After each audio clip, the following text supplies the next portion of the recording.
Good morning. I'm Bill Pearsall of Bill and Paula right here, right now. And right now, I'm right here on Snowshoe Mountain. And I wanted to share with you this beautiful sunrise as it comes along.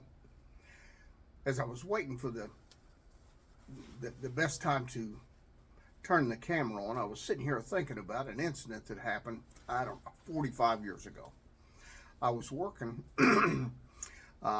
as an insulator in an industrial situation, and I was given this big tank to insulate. It's probably as big as an automobile, and it was a big round storage tank, and it had domed ends, and of course it was sitting up on a structure, and it had pipes and numerous fixtures coming out of it. So it was kind of a challenge to get that insulation on there. But more challenging was the fact that had to be covered then with sheet metal, so that the insulation would be protected from the weather, and we would and of course it had to look nice and be watertight. So I spent a good bit of time on that little project, and when I got done, I thought it was a really good job. And my foreman, Steve Freed, he's also my first cousin, but he was my foreman on that job. And he came by to look at the job, and he approved. He thought it looked good. I said, "It looks good as a factory job, don't it?" And he said, "Don't you think it ought to?" I said, "What do you mean?" He said, "Do you think that the man in the factory is a better man than you are?"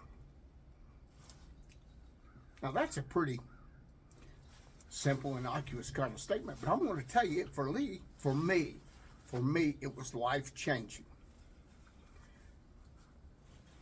I can't tell you how many times over the years that I encountered a situation that I found intimidating. Whether it was working on a piece of equipment, or facing some kind of a challenge with materials, or we were in the carpet cleaning business for a long time, getting those stains out of the carpets, or making a repair to carpet, and I would think, I don't know if I'm up to this, but I would remember then that somewhere some man made that carpet, built that piece of machinery, and he was no better man than I am. Now, he might have a little more training than I do, a little more experience of what he was doing, but he's not a better man than I am. I figured if I could take it apart, I could put it back together. And if I didn't recognize what was wrong, I would just call the factory man and ask him. And there was always somebody that I could reach out to if I got stumped on something. But because of the fact that I knew that I was as good a man as the man who built that in the first place, I knew that I was up to the challenge of fixing whatever it was that I was faced. And I have come back to that a gazillion times over the years. In thinking about that this morning, I thought about a fella in the Bible. He was introduced to us in the early part of Acts as a man named Joseph. Now that's the only time he's alluded to by that name, Joseph. He was a disciple of Christ, and the other disciples and the apostles referred to him as Barnabas, the son of consolation or exhortation, or I think the King James Version says the son of encouragement. And we've heard a lot about Barnabas over the years. We know that Paul, who started out as a persecutor of the early Christian church, was converted to Christianity by an experience on the Damascus Road, and he became a fervent a fervent proponent of Christian principles, and but when he went back to Jerusalem, and he said, "Listen, I'm on your team now." The other disciples were a little reluctant to let him in, so to speak, because he had, after all, put people to death. He had persecuted the church something awful up to this point. But Barnabas saw something in Paul, kind of took him under his wing and said, "Listen, guys, I think we ought to give this guy a chance." You understand, this isn't scripture. I'm kind of paraphrasing what went on.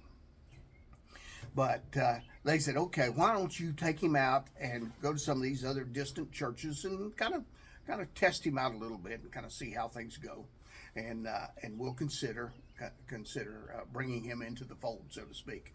So he and Barnabas went out, or he and Paul went out. Saul, he was called Saul at this point. Barnabas and Saul went out and spent some time with some of these other churches, and they came back and they were tapped for a little mission trip, and they said, we want you to go out on this little mission trip and kind of strengthen and establish some new churches and whatnot. And so Barnabas and Saul started traveling around a little bit and working with these churches and developing these Christian communities, and they got back to the island of Cyprus. Now, on the island of Cyprus, that's Paul's homeland. Paul was from Cyprus. We learned that back when we first were introduced to Barnabas. Cyprus was his homeland, and they were traveling across Cyprus, and they got to a little city.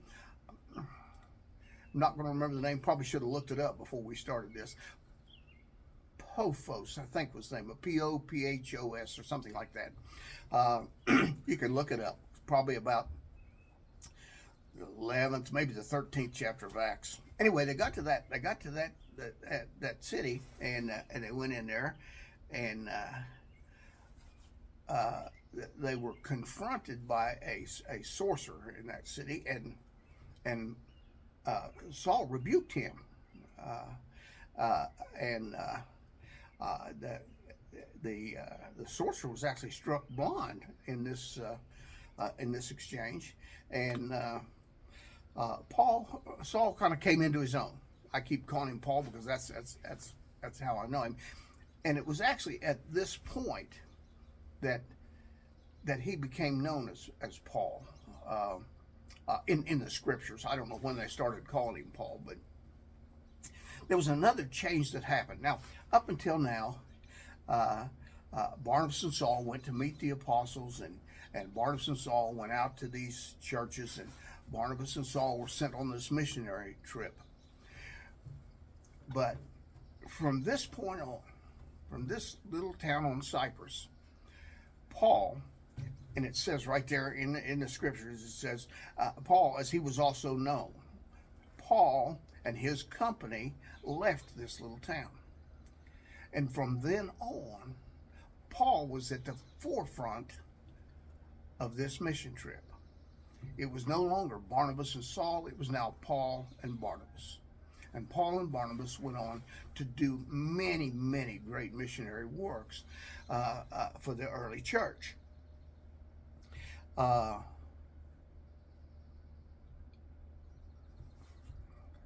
Barnabas had led Paul into his calling, into the strength of his mission on this earth. And from then on, Paul took the forefront, and Barnabas took the back seat.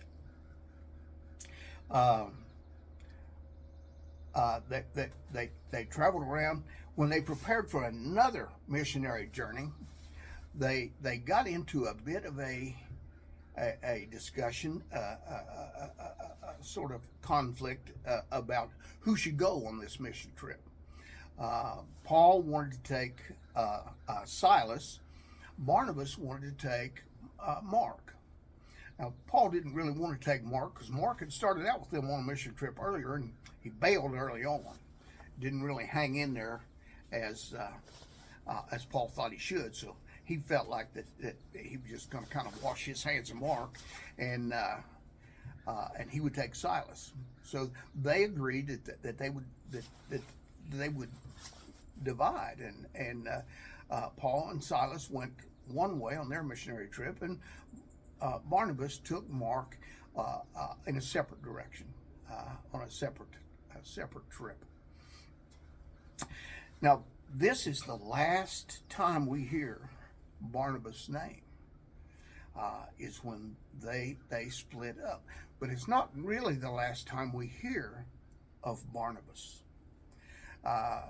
For later on, Paul writes to Timothy. Now, Paul's in prison in Rome, and ain't nobody there with him but Luke, and he needs some things. He wants, I think, some articles of clothing, some books, and he says, I want you to go get Mark. Now, this is Mark, who he wouldn't take on his mission trip. He said, I want you to go get Mark and bring him to me, for he is profitable to our ministry. He is profitable to our ministry.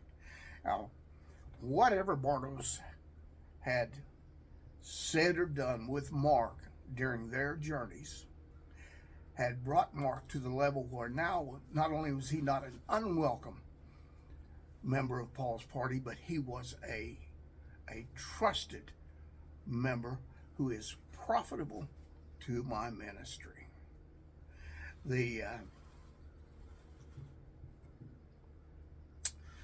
And these are the fruits of a son of encouragement. And you never know where those fruits are going to take root, where they're going to find a place, and where they're going to be of use. You know, Socrates had a student, Plato, and Plato had a student, Aristotle. Aristotle had a student, Alexander the Great. Who knows what a person's heritage might be if they just pour their strength, their knowledge, and their encouragement into those who fall under the umbrella of their leadership responsibility. I'm reminded of a poem, and I probably won't get it exactly right. It's been many years since I read it. I don't remember who wrote it. I think his name was something like Drumgoole or something like that. It's called The Bridge Builder. And I may get it wrong, but I won't miss it by much. But it tells of an old man who was going along a lone highway, and he stopped at the ending of the day at a chasm vast and deep and wide, through which there roared a sullen tide. Now, the old man crossed in the twilight dim. The chasm held no fears for him, but he paused when safe on the other side and built a bridge to span the tide. The old man said, a fellow traveler near, you're wasting time with building here. Your journey will end with the passing day. You never again will pass this way. You've crossed the chasm deep and wide. Why build a bridge at eventide? The builder lifted his old gray head. In the path good friend, in the path I've come, he said, there follows after me today a youth whose feet must pass this way. Now this chasm that has been not for me, to that fair haired he's might a pitfall, but yet he too must cross in the twilight dim. Good friend, I built a bridge for him. As we enjoy this beautiful sunset, I would like to exhort you to be a son of encouragement. I hope you've enjoyed this little talk we had this morning, and if you do, please like and subscribe, and if you hit that notification button, the next time I have a cup of coffee, I'll let you know.